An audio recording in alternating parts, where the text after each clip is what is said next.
సన్నాసులు మాట్లాడుతున్నారు మాకు భారతీయ జనతా పార్టీకి ఏదో సంబంధం ఉందని, ఏదో సమझौता ఉందని. నేను అడుగుతా ఉన్నా, ఇవాళ మోడీతో మాకేమైనా సమझौता ఉంటే, మాకేమైనా సంబంధం ఉంటే మా చెల్లెను 50 రోజులకెళ్ళి జైల్లో పెట్టిండ్రు ఢిల్లీలో. ఈ పరిస్థితి ఉంటుందా? కేసీఆర్ బిడ్డను తీసుకుపోయి జైల్లో పెట్టిన తర్వాత ఆ దగులుబాజీలతో, ఆ దౌర్భాగ్యులతో మాకేం సంబంధం, మాకేం అవసరం? ఆలోచించండి. ఎవడు పడితే వాడు 4 ఓట్ల కోసం మాట్లాడే అబద్ధాలు నమ్మకండి. ఎప్పుడు భారతీయ జనతా పార్టీతో గతంలో సంబంధం లేదు, భవిష్యత్తులో కూడా ఉండదు, ఉండదు అనే మాట కూడా గద్వాల వేదికగా నేను మీ అందరికి విజ్ఞప్తి చేస్తా ఉన్నా. आज एक सेक्युलर पार्टी जिसने आपके बच्चों की तालीम के वास्ते 204 स्कूल तश्कील किया, 204 स्कूल शुरू किया, जहां 1,32,000 बच्चे पढ़ते हैं. आपके बच्चे उनके अच्छे से अच्छे तालीम के लिए, उनकी काबिलियत बढ़ाने के लिए, उनकी हिम्मत अफजाई करने के लिए, उनको दुनिया से मुकाबला करने की एक ताकतवर बनाने के लिए केसीआर साहब कोशिश कर रहे हैं. मैं गुजारिश करता हूं आप सबसे, हदबंद गुजारिश है हमारी कि हमारे प्रवीण अन्ना जो 10 लाख बच्चों की हिफाजत करे, 10 लाख बच्चों की परवरिश करे हमारे वेलफेयर हॉस्टल्स में, उनको नागर कर्नूल एमपी चुनिए ताकि केसीआर साहब का हाथ मजबूत हो, सेक्युलर पार्टी का हाथ मजबूत हो.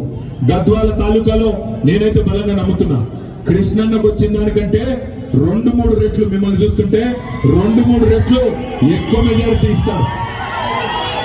నాకు తెలిసి మా కృష్ణన్న గట్టిగా అనుకుంటే 50,000 మెజారిటీ అయితే పక్కా ఇస్తారు.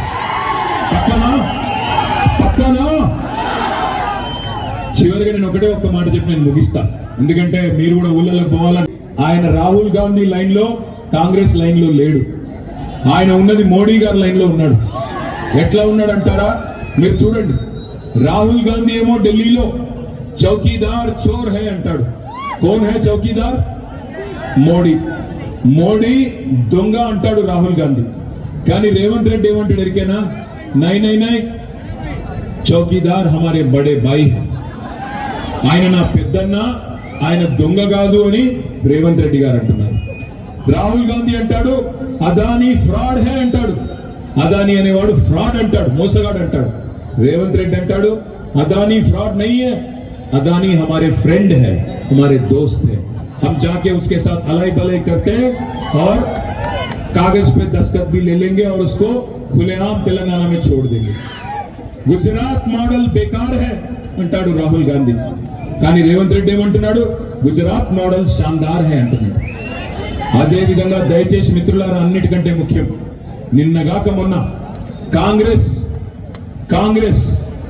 మేనిఫెస్టోలో కేంద్రంలో రోహిత్ వేముల అనే ఒక తమ్ముడు చనిపోతే, ఒక దళిత బిడ్డ చనిపోతే, ఆయన అక్కడ యూనివర్సిటీలో ఆయన మీద జరిగిన కుల వివక్ష వల్ల చనిపోయినాడు, అందుకే ఆయన పేరు మీద ఒక చట్టం తెస్తామని చెప్పి కాంగ్రెస్ జాతీయ నాయకత్వం ప్రకటించింది. రేవంత్ రెడ్డి ఏం చేసిండో తెలుసా? ఆయన ప్రభుత్వం ఆ రోహిత్ వేముల దళితుడే కాదు, ఆయన బలహీన వర్గాల బిడ్డ అని చెప్పి కోర్టులో రిపోర్ట్ ఇచ్చింది రేవంత్ రెడ్డి ప్రభుత్వం. అందుకే నేను అంటున్నా, ఈ మనిషి రాహుల్ గాంధీతో ఉండడు. రేపు ఎలక్షన్ తెల్లారి బీజేపీలోకి జంప్ అయ్యే మొట్టమొదటి వ్యక్తి రేవంత్ రెడ్డి, గుర్తుపెట్టుకోండి. దయచేసి ఇక్కడున్న మా ముస్లిం అన్నాదమ్ముళ్ళు, క్రిస్టియన్ అన్నాదమ్ముళ్ళు, మీరు పొరపాటున కాంగ్రెస్ కు ఓటేస్తే దానివల్ల లాభం జరిగేది భారతీయ జనతా పార్టీకి, రేవంత్ రెడ్డికి అనే మాట దయచేసి గుర్తుపెట్టుకోండి.